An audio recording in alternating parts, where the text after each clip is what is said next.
اعوذ باللہ من الشیطان الرجیم بسم اللہ الرحمن الرحیم نستعین وهو خیر المعین وصلی اللہ علی رسولہ الکریم وعلی آلہ الطیبین الطاہرین اللهم صل على محمد وآل محمد.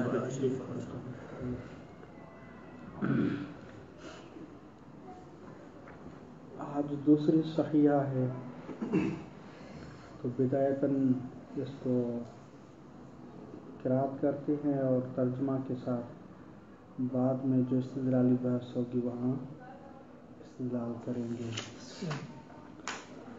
وَمِنْهَا صَحِيحَةُ أُخْرَى لِزُرَارَةَ، اور احادیث و روایات جو کہ استدلال کرتے ہیں علماء استصحاب پر، دوسری صحیحہ ہے وہ بھی زرارہ کی ہی ہے. قال قلت له، تو زرارہ نے کہا، اس روایت میں قلت له کہ میں نے کہا اس کو، تو یہ بھی روایت وہی مضمرہ ہی ہے، لیکن وہی جواب ہم دیں گے کہ مثل زرارہ کیا ہے، اس کا اضمار کیا ہے، وہ قادح نہیں ہے. میں نے امام سے کہا اصاب ثوبی دم رعاف، کہ میرے کپڑے کو ناک کا خون وہ لگ گیا ہے. او غیرہ دم رعاف او دم غیرہ او شیء من المنی، یا کوئی اور چیز منی وغیرہ لگ گئی ہے. وعلمت اثرہ، تو میں نے نشان لگایا اس کے اثر پر. الی ان اصیب لہ الماء، یہاں تک کہ مثلا میں اس کو پانی لگاؤں. فحضرت الصلاۃ، تو اس دوران نماز کا وقت آ گیا. ونسیت ان بثوبی شیئا، اور وہ سابقہ چیز میں بھول گیا کہ میرے کپڑے میں کوئی چیز نجس وغیرہ لگی ہوئی تھی، اس کو میں بھول گیا. وصلیت، اور میں نماز پڑھ لی. ثم انی ذکرت بعد ذلک، اس کے بعد یعنی صلاۃ انجام دینے کے بعد مجھے تذکر اور یاد دہانی آ گئی. تو امام علیہ السلام نے فرمایا قال تعید الصلاۃ و تغسلہ، آپ نماز کا اعادہ کر لیں اور اس جگہ کو دھو لیں جہاں وہ نجس لگی ہوئی تھی. یعنی پہلے لابد کہ تغسل ہوگا اور بعد میں تعید صلاۃ. قلت، یہ پہلا مقطع تھا. یہاں اس طرح صحیحہ میں تقریباً جو ہیں 6 یا 7 مقطع ہیں کہ جو اس طرح کے سوال و جواب پر مبنی ہیں. یہ پہلا تھا. دوسرا قلت، زرارہ کہتے کہ میں نے کہا فَإِن لَّمْ أَكُنْ رَأَيْتُ مَوْضِعَهُ، اگر میں نے وہ پہلے میں تو موضع کو میں نے علامت لگائی تھی، ابھی میں نے کیا ہے لم اکن رأیت موضع، اس جگہ کو نہیں دیکھا.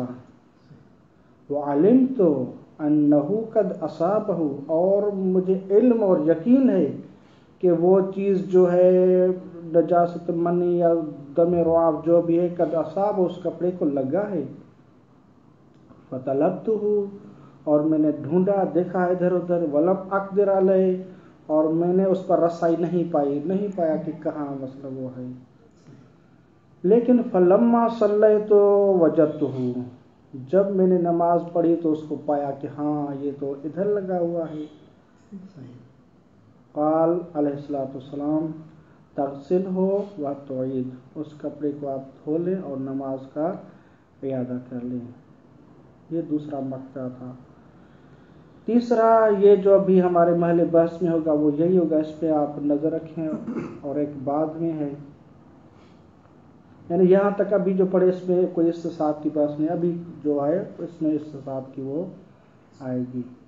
قلت، زرارہ کہتے کہ میں نے کہا فَإِن ظَنَنْتُ أَنَّهُ قَدْ أَصَابَهُ، اگر مجھے ظن ہوا ہو انہو قد اصابہ، کہ یہ جو شیء من المنی ہے یا دم رعاف وغیرہ ہے وہ لگ گیا ہے کپڑے کو، یہ ظن ہے. ولم اتیقن ذالک، یعنی مجھے یقین نہیں ہے کہ واقعاً اور حقیقتاً مجھے لگا ہے، نہیں، فقط ظن ہے کہ مثلا مجھے لگا ہے.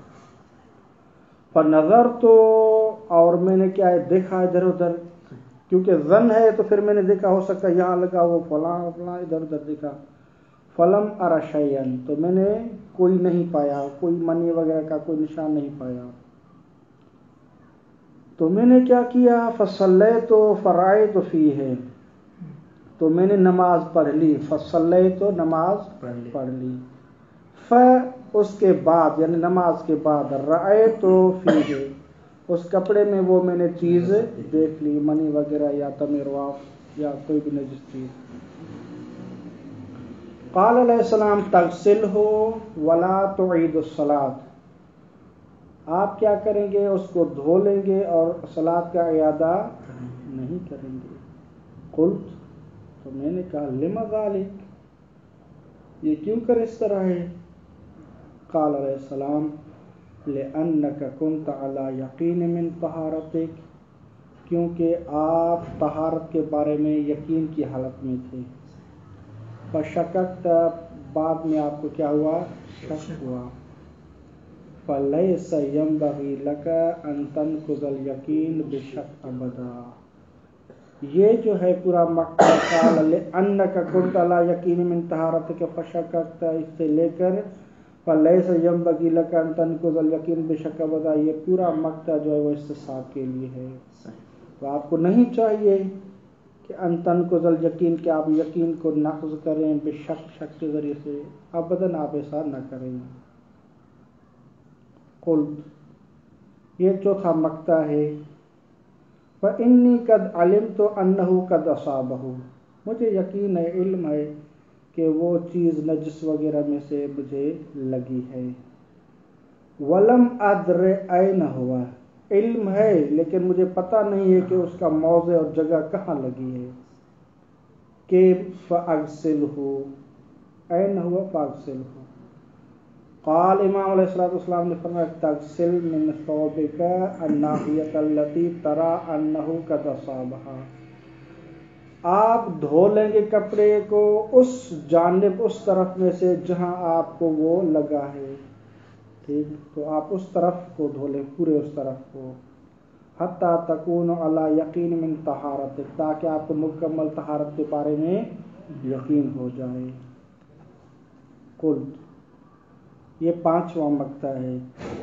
فہل علی ان شککت فی انہ اصابہ شیء ان انظر فیہ، کیا مجھ پر واجب ہے ان شککت فی انہ اصابہ شیء، اگر مجھے محض شک ہو کہ آیا کوئی نجس چیز مجھے لگی ہے، تو کیا مجھ پر واجب ہے ان انظر فیہ، تو اس کے بارے میں میں دیکھ بھال کروں کہاں لگی ہے، کیا ہے، شک کی صورت میں. قال علیہ السلام لا، آپ پر واجب نہیں ہے کہ آپ نظر کریں اور دیکھیں.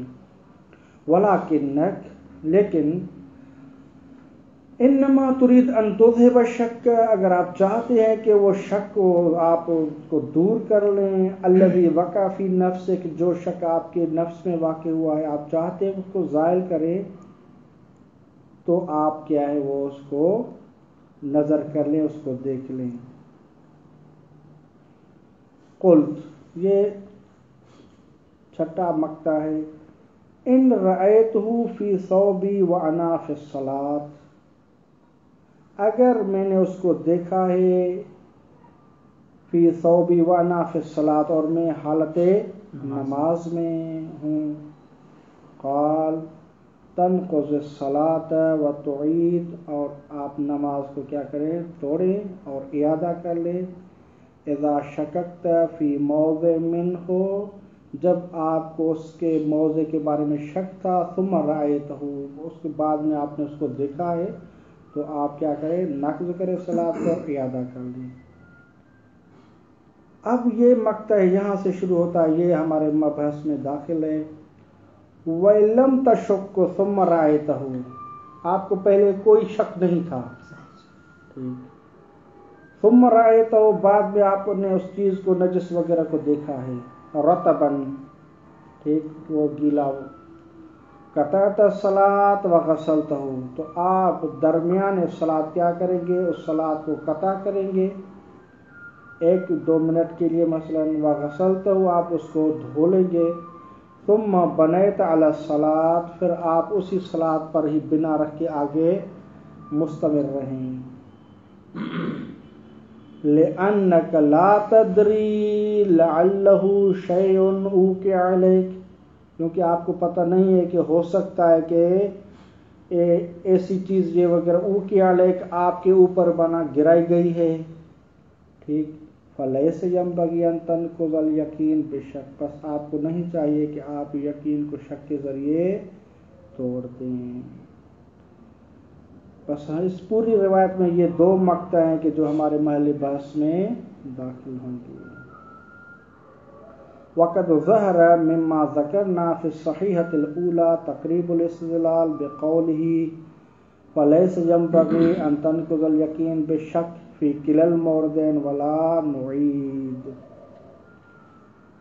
لہذا یہ اس کا اضمار بھی قادح نہیں ہے جس طرح کہ عرض کیا، اور دوسری بات یہ ہے کہ اس کے ذریعے جو استدلال کیا گیا ہے وہ بھی اگر کہتے کہ ہم اس کا اعادہ نہیں کرتے، کیونکہ دونوں موردوں میں کہ وہی ہے کہ فلیس ینبغی لک ان تنقض الیقین بشک ابدا، کأنہ جس طرح صحیح سابقہ میں امام علیہ الصلوۃ والسلام ایک کلیہ اور ارتکازیہ جو ہے اس کی طرف اشارہ کرنا چاہتے ہیں، وہکذا یہاں میں اسی کی طرف اشارہ کرنا چاہتے ہیں.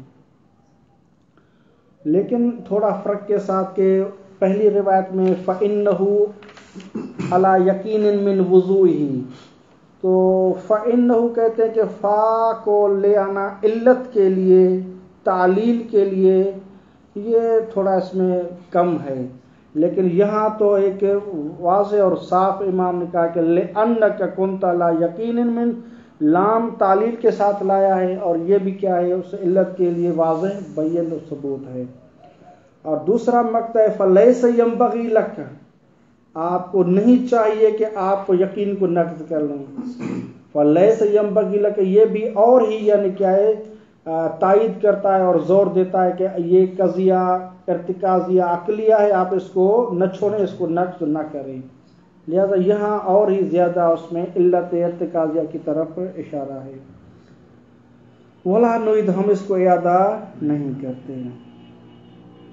نعم دلالته فی المورد الاول علی الاستصحاب مبنی علی ان یکون المراد من الیقین فی قول علیہ السلام لأنك كنت لا يقين من طهارتك اليقين بالطهارة قبل ظن الإصابة كما هو الظاهر. اب یہاں تھوڑا دقت آپ فرمائیں گے. اس روایت میں 2 یقین محتمل ہیں. ایک اگر یقین، ایک احتمال ہے اگر یہ یقین ہوگا تو وہ قاعدہ استصحاب کے لیے درست ہے، اور اگر دوسرا یہ یقین مراد ہوگا تو پھر یہ قاعدۃ الیقین کے ساتھ سازگار ہوگا، پھر وہ ہمارے بحث سے خارج ہو جائے گا. یہاں آپ مقطع کو لحاظ کریں. قلت فإن ظننت أنه قد أصابه ولم أتيقن ذلك، اگر مجھے ظن ہو کہ وہ چیز لگ گئی ہے اور مجھے یقین نہیں ہے. فنظرت فلم أر شيئا، پھر میں نے ادھر ادھر دیکھا لیکن کسی چیز کو نہیں پایا. تو اوپر جو امام نے کہا کہ لِأَنَّكَ كُنْتَ عَلَى يَقِينٍ مِّن طَهَارَتِكَ فَشَكَكْتَ، یہ کون سا یقین ہے؟ لِأَنَّكَ كُنْتَ يَقِينٍ عَلَى طَهَارَتِكَ مِن طَهَارَتِكَ. اب کہتے ہیں کہ یہاں 2 محتمل ہیں. ایک یہ ہے کہ فَإِن ظَنَنْتَ أَنَّهُ قَدْ أَصَابَهُ، آپ کو ظن ہے کہ وہ چیز نجس وغیرہ لگی ہے، تو ظن سے پہلے آپ کو یقین تھا کہ آپ کا ثوب کیا ہے، وہ پاک ہے. ایک یہ یقین ہے کہ میرا کپڑا پاک ہے، ابھی ظن ہوا ہے کہ اس کو نجاست لگی ہے یا نہیں. ایک یہ یقین. دوسرا یقین وہ یہ ہے کہ فَنَظَرْتُ فَلَمْ أَرَ شَيْئًا، کیونکہ مجھے ظن ہوا ہے کہ میرے کپڑے کو کوئی نجس وغیرہ لگی ہے چیز، پھر میں نے کیا ہے اس کو دیکھا، دیکھنے کے بعد فلم ار شیئن، تو میں نے کوئی چیز یا نجس وغیرہ میں سے نہیں پائی. تو آیا یہ مقطع دلالت کرتا ہے کہ اسے یقین حاصل ہو گیا ہے کہ میرا کپڑا بھی کیا بالکل پاک ہے؟ اگر ہم کہتے ہیں کہ یہ یقین ہے تو دو یقین حاصل ہو گئے. ایک پہلا یقین کہ وہ ظن سے پہلا، ایک یہ یقین کہ نظر تو فلم ارشین، اب میں نے کسی چیز کو نہیں پایا. تو یعنی کأنہ اس کا لازمہ یہ ہے کہ مجھے یقین ہو گیا کہ یہ کیا ہے، میرا کپڑا پاک ہے. تو اگر یہ یقین مراد لیں جو کہ نظر کے بعد حاصل ہوا ہے، تو چونکہ بعد میں کیا ہے اسے تو پتہ چل گیا ہے کہ میرا کیا ہے وہ کپڑا نجس ہے. تو جو شک ہوا ہے یعنی لأنک کنت لا یقین فشککت، اب یہ جو شک ہوا ہے، اب یہ شک سرایت کر کے اس جو نظر کے بعد یقین حاصل ہوا ہے اس یقین کو ہی خراب کر دیتا ہے. کہ انہو جو مجھے یقین حاصل ہوا تھا وہ تو ایسے ہی ایک چیز تھی، بالحقیقت میں نے کپڑے میں وہ چیز دیکھی ہے اور یہ کپڑا نجس ہے، لہذا وہ یقین جو حاصل تھا وہ منہدم ہو گیا ہے. اگر یہ مراد لیں گے تو یہ قاعدۃ الیقین کے لیے موافق ہوگا. لیکن اگر یقین سے مراد وہ ظن سے پہلا یقین ہے، ٹھیک، تو اگر وہ ظن سے پہلا یقین ہے اور بعد میں شک ہوا ہے، ٹھیک، تو ہم کہہ سکتے ہیں کہ یہ استصحاب کے لیے بالکل اور کاملاً کیا ہے، موافق ہے. تو اب دو احتمال ہیں، آیا یہ یقین مراد لے لیں یا یہ یقین مراد لے لیں. تو آگاہ کہتے ہیں کہ بے حسب ظاہر عرفی ہم دیکھیں تو فلم ارشین، میں نے کوئی چیز نہیں پائی، یہ دلالت نہیں کرتا کہ مجھے قطع اور علم حاصل ہو گیا کہ اصلاً مجھے چیز نہیں لگی. نہیں، میں نے چیز کو نہیں دیکھا، ہو سکتا ہے لگی ہو، ٹھیک ہے، لہذا یہاں یقین پیدا نہیں ہوتا. لہذا ظہور عرفی یہ کہ اس سے یقین حاصل نہیں ہوتا. لہذا ایک ہی یقین ہے ظہور عرفی کے طور پر، وہ ظن سے پہلے والا ہے کہ کپڑا کیا ہے پہلے پاک تھا قطعاً، بعد میں ظن ہوا ہے کہ کوئی چیز اسے لگی ہے یا نہیں. تو وہی ایک ہی یقین ہے، دوسرا یقین کیا ہے اس میں ظہور نہیں ہے. لہذا یہ بالکل استصحاب کے ہی موافق ہے، قاعدہ یقین میں جاری نہیں ہوگا. اس کو ملاحظہ فرمائیں. نعم دلالتہ فی المورد الاول، پہلے مورد میں دلالت امام علیہ السلام کے اس مقولے کی مورد اول میں، علی الاستصحاب، استصحاب پر یہ مبنی، اس بات پر مبنی کہ اعلی ان یکون المراد من الیقین، کہ لفظ یقین سے مراد جو کہ آیا ہوا ہے فی قولی علیہ الصلوۃ والسلام لأنک کنت علی یقین من طہارتک، اس مقولے میں جو علی یقین من طہارتک، یہ جو یقین ہے اس یقین سے کیا مراد لیں، ٹھیک، اس سے مراد استصحاب کی مبنا اس پر ہوگی کہ علی یکون المراد من الیقین الیقین بالطہارت قبل ظن الاصابت، یعنی وہ یقین بالطہارت ہے کہ جو قبل ظن الاصابت ہے، ظن بالاصابت سے پہلے جو یقین تھا کہ میرا کپڑا پاک ہے بالکل، وہ یقین اس روایت سے مراد ہے. کما ہوا ظاہر، جس طرح کے ظاہر بھی یہی ہے. فَإِنَّهُ لَوْ كَانَ الْمُرَادُ مِنْهُ، اگر یقین سے مراد کون سا یقین، جو کہ لِأَنَّكَ كُنْتَ عَلَى يَقِينٍ مِّن طَهَارَتِكَ، اس یقین سے مراد لو کان المراد منه یعنی من الیقین الیقین الحاصل بالنظر والفحص بعدہ، وہ یقین مراد ہے کہ جو حاصل ہوا ہے نظر و فحص کے بعد، بعد الظن، بعد یعنی بعد الظن الاصابت، الزائل بالرؤیت بعد الصلاۃ، یہ یقین جو کہ زائل ہوا ہے بالرؤیت کہ اس شخص نے اس کو دیکھا ہے کہ وہ نجس لگی ہوئی ہے بعد الصلاۃ. تو اگر یہ یقین مراد لیا جائے لو کان المراد من الیقین ھذا الیقین، جو کہ نظر کے بعد حاصل ہوا تھا، کان مفادہ، تو کان مفاد قولی علیہ الصلوۃ والسلام لأنک کنت لا یقین من طہارتک، اس امام علیہ الصلوۃ والسلام کے مقولے کا جو مفاد ہوگا وہ قاعدۃ الیقین ہوگا کما لا یخفا. لیکن یہ ہم احتمال اور یہ یقین مراد ہم نہیں لیتے کیونکہ اس میں ظہور نہیں ہے، اور ظہور جو یقین ہے وہ پہلے والا ہے، ظن بالاصابت سے پہلے والا ہے. ثم ان مشکل على الروایت بان العیادۃ بعد انکشاف وقوع الصلاۃ فی النجاسۃ لیس نقضا للیقین بالطہارۃ بالشک فیہا. اب یہاں ایک اشکال ہے، اس کو کیا ہے، اس کا کپڑا پاک تھا، ٹھیک، بعد میں ظن حاصل ہوا کہ کوئی چیز مجھے لگی تو نہیں، کپڑا میرا نجس تو نہیں ہوا، نظر تو فلم رشین، پھر اس نے کیا کہ نماز میں داخل ہو گیا اور نماز پڑھ لی. فصلیت، پھر صلیت کے بعد اس نے اس نجاست کو دیکھا ہے، فوراً جیسے ہی سلام کیا پھر دیکھا کہ میرا کپڑا تو وہ نجس ہے.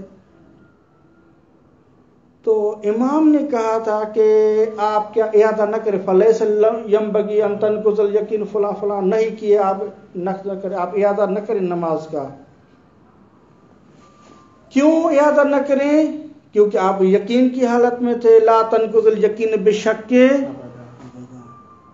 تو مستشکل کہہ رہا ہے کہ یہاں یقین کو شک کے ذریعے سے نہیں توڑا جا رہا، بلکہ یقین کو یقین کے ساتھ توڑا جا رہا ہے، کیونکہ پہلے اسے یقین تھا کہ میرا کپڑا پاک ہے، ٹھیک، لیکن جیسے ہی اس نے سلام کیا ہے تو اس نے کپڑے کو دیکھا ہے کہ کیا نجاست لگی ہوئی ہے، اور پہلے ظن بھی تھا.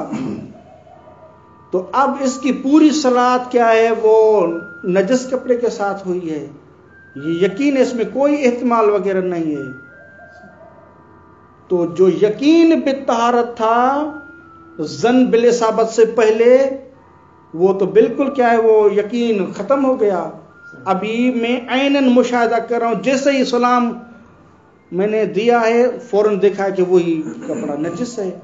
اب ایسی بات بھی نہیں ہے کہ او کیا ہے اب یہ بھی گری ہے، نہیں، یہ وہی ہے کہ جو صلاۃ سے پہلے مجھے ظن تھا کہ لگی ہے یا نہیں، اور میں نے ادھر ادھر دیکھا، فلم ارشین، پھر میں داخل ہو گیا.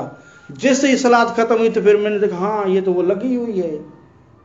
تو اب یہ یقین کو شک کے ذریعے توڑنا نہیں ہے، بلکہ یقین کو یقین کے ساتھ توڑنا ہے. تو پھر امام علیہ الصلوۃ والسلام نے کیوں کہا کہ لا تعید، آپ اعادہ نہ کریں؟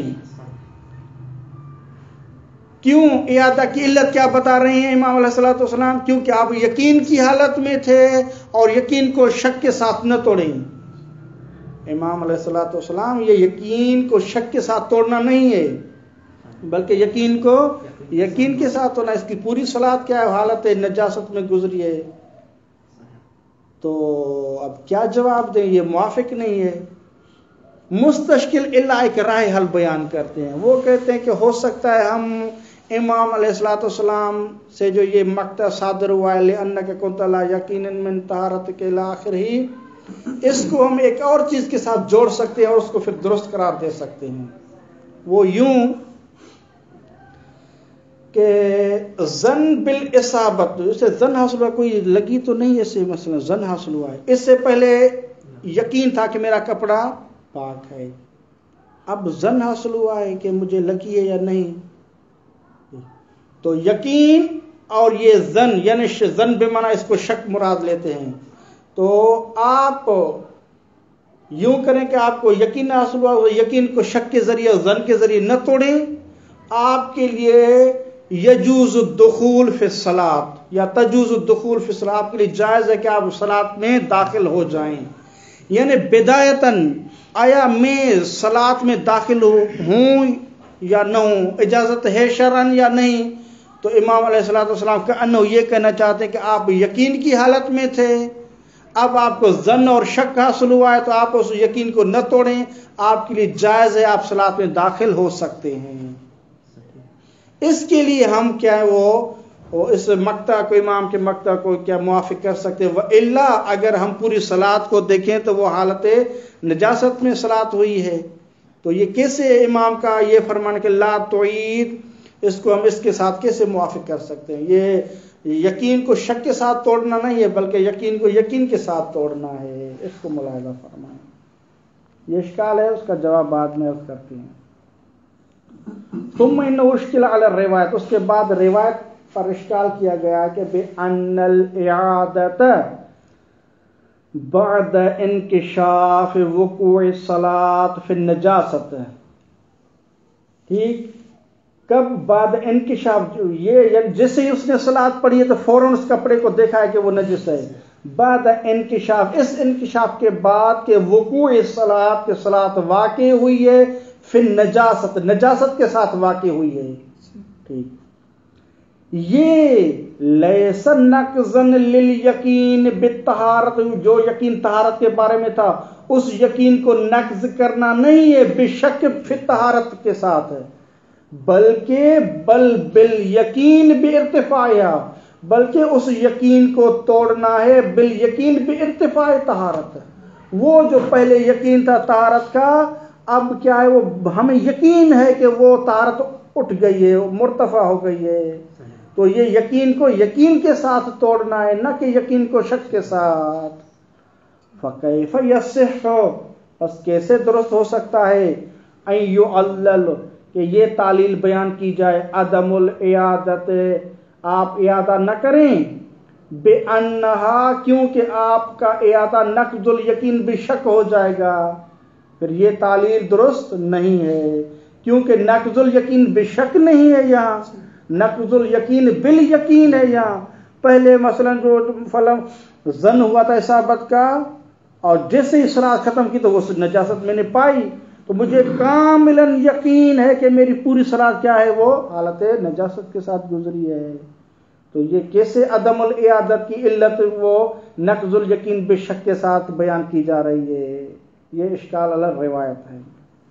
نعم، یہ وہی توجیہ کہ دوسری ہم کیا ہے، اس کو مقطع کو دخول صلاۃ کے لیے ہم موافق قرار دے سکتے ہیں۔ نعم، انما یصح ان یعلل، یہ جو تعلیل بیان کی گئی ہے کہ آپ یقین کی حالت میں تھے اور آپ اس یقین کو شک کے ذریعے نہ توڑیں، انما یصح ان یعلل بہ، یعنی بہ کا اشارہ ہے، وہ لیس ینبغی لک ان تنقض الیقین، بے شک یہ پورا مقطع جو ہے ان یعلل بہ، اس مقطع کے ذریعے سے تعلیل بیان کی جائے، کس کے لیے؟ ان یعلل بہ جواز الدخول فی الصلاۃ، ٹھیک، تو یہ امام کا جو مقطع ہے اس کے لیے تو موافق ہے کہ جواز الدخول فی الصلاۃ، کیونکہ مجھے پہلے یقین تھا کہ ثوب پاک ہے، ابھی ظن حاصل ہوا ہے، تو آیا مجھے جائز ہے، حق ہے کہ میں صلاۃ میں داخل ہوں یا نہ ہوں؟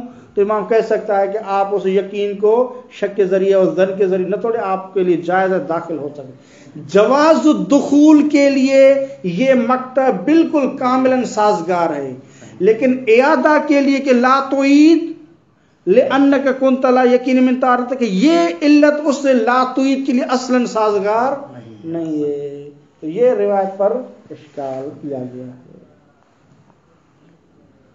ولا یکاد یمکن تفصیل هذا الاشکال الا بان یقال، یہاں خود کہتے ہیں کہ ہمارے پاس دیکھیں طہارت واقعیہ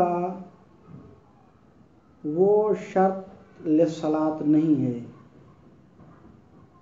بلکہ صلاۃ کے لیے جو شرط ہے وہ احراز الطہارت شرط ہے۔ یہ کیا احراز الطہارت اور کیا طہارت واقعیہ؟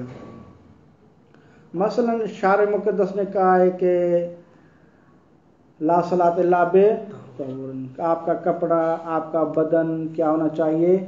پاک ہونا چاہیے۔ اب آیا ہم اگر کہتے ہیں کہ طہارت واقعیہ، یعنی واقع میں حقیقتاً میں میرا کپڑا اور میرا جسم اور بدن پاک ہونا چاہیے، اگر یہ شرط ہے تو پھر تو یہ کیا ہے، استصحاب کی جو روایت ہے یہ تو مثلا باطل ہو جائے گی، کیونکہ شرط واقعی وہ طہارت ہے، اور ہم ابھی دیکھتے ہیں صلاۃ اس کی جو ہوئی ہے وہ نماز وہ طہارت کے ساتھ نہیں تھی، وہ نجس کپڑا تھا اس کا۔ تو آگاہ خود کہتے ہیں کہ طہارت واقعیہ شرط نہیں ہے، بلکہ شرط کیا ہے، طہارت کا احراز کرنا، علم بالطہارت یہ شرط ہے۔ لہذا ہمیں احراز کرنا چاہیے، یا ازرو یہ علم اور یقین ہو کہ میں طہارت میں ہوں، بالکل قطع اور یقین ہے، پھر کیا ہے، یہ شرط ہے، آپ داخل ہو سکتے ہیں۔ آپ احراز کریں، یا ان علم او تعبدن، شارح مقدس کہتے کہ آپ احراز کریں ولو بالاصل ولو بقاعدۃ طہارت، کسی بھی ذریعے سے جو معتبر ذرائع ہیں اس کے ذریعے سے آپ یا بینہ ہو جائے، وہ کہے کہ آپ کا کپڑا پاک ہے وغیرہ، تو چونکہ میں نے اس طہارت کو احراز کیا ہے تو یہ احراز طہارت اصل میں شرط ہے صلاۃ کی، نہ کہ طہارت واقعیہ۔ اور ابھی ہمارے محل بحث میں جسے اس کا کپڑا پہلے پاک تھا، اب اسے ظن حاصل ہوا کہ مجھے میرے کپڑے میں کوئی دم وغیرہ لگا ہے یا نہیں لگا، تو اس نے کیا کیا ہے، استصحاب جاری کیا ہے، استصحاب کے ذریعے سے اس نے اس طہارت کو احراز کیا ہے۔ اب صلاۃ کے لیے جو شرط تھی وہ احراز و طہارت، وہ شرط حاصل ہے، استصحاب کے ذریعے سے طہارت کا احراز اس نے کیا ہے، اور شرط بھی احراز طہارت ہے، نہ کہ طہارت واقعیہ۔ تو الی آخر صلاۃ وہ احراز طہارت کے ساتھ نماز پڑھی گئی ہے، اس شرط جو تھی صلاۃ اسی کے ساتھ انجام دی گئی ہے، لہذا اس کی صلاۃ درست ہے۔ امام کا مقطع بھی درست ہے، لا تعید، آپ اعادہ نہ کریں، کیونکہ امام جانتے ہیں کہ صلاۃ کے لیے جو شرط ہے وہ طہارت واقعیہ نہیں ہے، احراز و طہارت ہے، اور اس نے استصحاب کے ذریعے سے اپنے کپڑے کو احراز کیا ہے کہ میرا کپڑا پاک ہے، اور احراز و طہارت کے ساتھ اس نے نماز پڑھی ہے، لہذا لا تعید کاملاً موافق ہے، وہ طہارت واقعیہ مراد نہیں ہے۔ ولا یکاد یمکن تفصی عن هذا الاشکال الا بان یقال، آگاہ کن کہتے کہ ممکن ہی نہیں ہے کہ تفصی اور تخلص کیا جائے عن هذا الاشکال، اس مذکورہ اشکال سے، الا بان یقال، مگر اس طرح کہا جائے کہ ان الشرط فی الصلاۃ فعلا، صلاۃ کے لیے جو شرط ہے فعلا یعنی جب وہ چاہتا ہے التفاتاً صلاۃ میں داخل ہو جائے، حین الالتفات الی الطہارت، جب وہ ملتفت ہے طہارت کی طرف، تو اس وقت ما ہوا شرط فی الصلاۃ، تو کہتے کہ ان شرط فی الصلاۃ ہوا احرازها، احراز و طہارت، ہمیں احراز طہارت، وہ شرط ہے احراز طہارت، احراز کسی بھی ذریعے معتبر کے ذریعے سے ہو، بے اصل استصحاب کے ذریعے سے، او قاعدۃ یا قاعدہ طہارت کے ذریعے سے، یا بینہ کے ذریعے سے، جو بھی طریقے معتبر ہیں اس کے ذریعے سے احراز کیا جائے کہ میرا کپڑا بدن پاک ہے، تو یہ شرط کے کیا ہے وہ حاصل صلاۃ کے لیے اب انسان داخل ہو سکتا ہے نماز میں۔ ہوا احراز، پس شرط صلاۃ کے لیے کیا ہے، ان شرط فی الصلاۃ ہوا احراز و طہارت، لا نفسها، نفس طہارت، طہارت واقعیہ وہ شرط نہیں ہے۔ فیکون یا فتکون قضیت استصحاب طہارت، استصحاب طہارت کا جو قضیہ ہے اس کی تقاضا یہ ہے کہ حال صلاۃ عدم اعادتها، کہ آپ مثلا وہ شخص کیا ہے اعادہ نہیں کرے گا، ولو انکشف وقوعها فی النجاست بعدها، اگرچہ انکشاف ہو جائے، آپ اس کے بعدها کو انکشاف کے ساتھ ملائیں، ولو انکشف بعدها، اگرچہ انکشاف ہو جائے بعد صلاۃ، کیا انکشاف ہو جائے بعد صلاۃ، وقوع الصلاۃ فی النجاست، کہ بعد صلاۃ یہ پتہ چل جائے کہ میری صلاۃ نجاست کے ساتھ گزری ہے، پھر بھی کوئی حرج نہیں ہے، کیونکہ صلاۃ کے لیے جو شرط ہے وہ احراز و طہارت ہے، وہ حاصل ہے۔ کما ان عیادتها بعد الکشف تکشف عن جواز النقض وعدم حجیت الاستصحاب حالها، جس طرح اگر مثلا ہم کہیں کہ ان عیادتہ اس کے لیے لازم اور واجب اعادہ کرنا صلاۃ کا، کب؟ بعد الکشف، جس ہی اسے پتہ چلا سلام کے بعد کہ میرا کپڑا کیا نجس ہے، اگر اسے ہم کہیں کہ آپ اعادہ کریں تو یہ اعادہ تکشف عن جواز النقض، یہ کشف کرتا ہے۔ امام نے کہا تھا لا ينبغي لك ان تنقض الیقین، آپ پر حرام ہے نقض، تو یہ اعادہ کرنا کہ ان اس حرام کے لیے کیا ہے؟ مجوز بن رہا ہے۔ ان جواز النقض و عدم حجیت الاستصحاب حالها، اور یہ اعادہ کیا ہے؟ یہ کشف کرتا ہے کہ وہ استصحاب حال صلاۃ حجت نہیں ہے، حالانکہ استصحاب کیا ہے؟ حجت ہے۔ کما لا یخفی فتأمل جیدا۔ لا یقال، ایک اشکال ہے، انشاءاللہ اس کا جواب بعد میں پڑھ کر اشکال فقط مطرح کرتے ہیں۔ لا مجال حینئذ للاستصحاب طہارت فإن اذا لم تكن شرطا لم تكن موضوعا لحکم مع انها ليست بحکم۔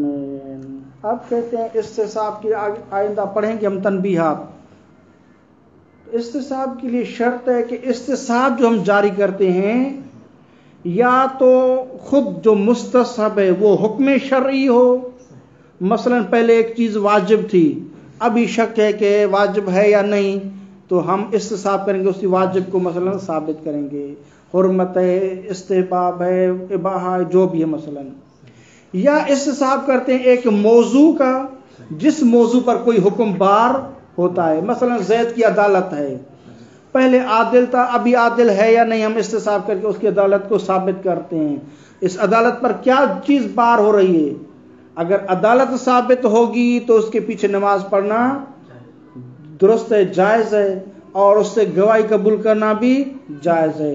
تو یہ جو ہے یجوز الاقتداء یا یجوز قبول الشہادت، یہ جو احکام ہیں یہ اس عدالت پر بار ہو رہے ہیں، لہذا استصحاب کے لیے حتماً و جزماً ضروری ہے کہ وہ کیا ہونا چاہیے؟ یا حکم ہو یا ایک ایسا موضوع ہے جس پر حکم بار ہو رہا ہو۔ یہ تمہیداً۔ اب آگے آخون پر اشکال کرتے ہیں، کہتے ہیں کہ آپ نے کہا ہے کہ صلاۃ کے لیے جو شرط ہے وہ طہارت واقعیہ نہیں ہے، بلکہ کیا ہے؟ احراز و طہارت ہے۔ ٹھیک،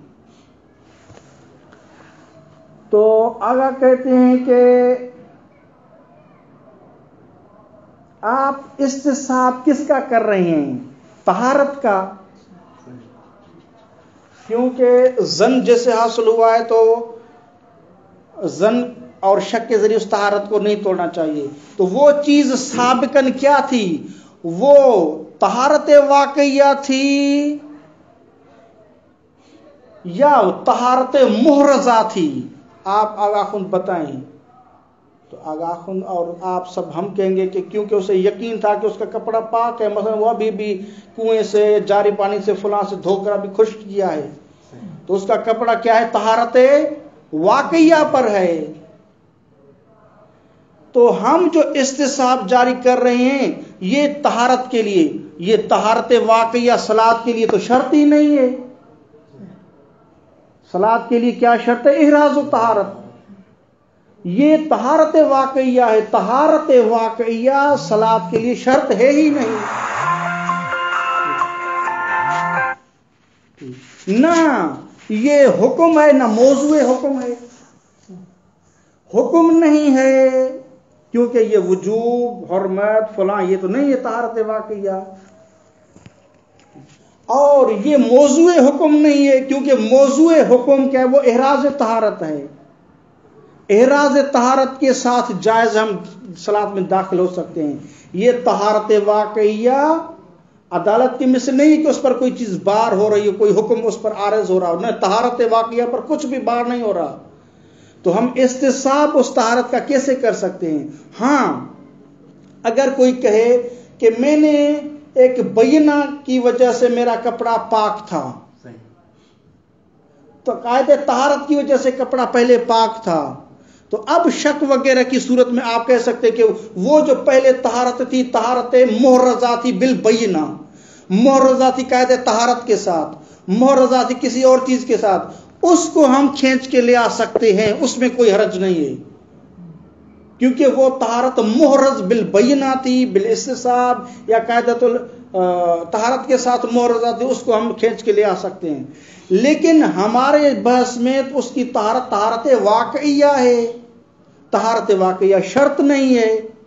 ہاں اگر شرط ہو تو پھر ہم کہتے ہیں کہ ٹھیک ہے، شرط پر عمل کرنا واجب ہے، شرط پر حکم آتا کہ اس کو حاصل کرنا واجب ہے، اور یہ شرط نہیں ہے کہ وجوب اس پر بار ہو، بس نہ یہ خود حکم ہے نہ کسی موضوع کا وہ حکم بن رہا ہے، لہذا طہارت واقعیہ کو آپ کیسے استصحاب کر رہے ہیں؟ آپ کا استصحاب ہی درست نہیں ہے، اس کو ملاحظہ فرمائیں۔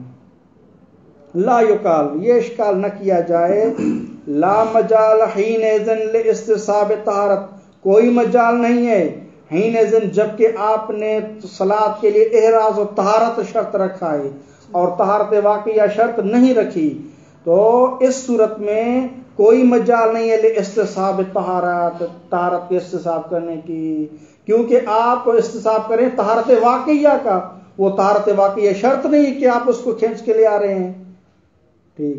فَإِنَّهَا إِذَا لَمْ تَكُنْ شَرْطًا، کیونکہ طہارت واقعیہ اگر وہ شرط نہیں ہے، لم تکن موضوعا لحکم، پھر وہ کیا ہے، ایک حکم موضوع بھی نہیں بنے گی ایک حکم کے لیے، کیونکہ جو جو شرط ہوتی ہے ان کو انجام دینا حاصل کرنا واجب ہوتا ہے، تو شرط ہوئی موضوع، اس کو انجام دینا واجب، وجوب اس پر بار ہوتا ہے۔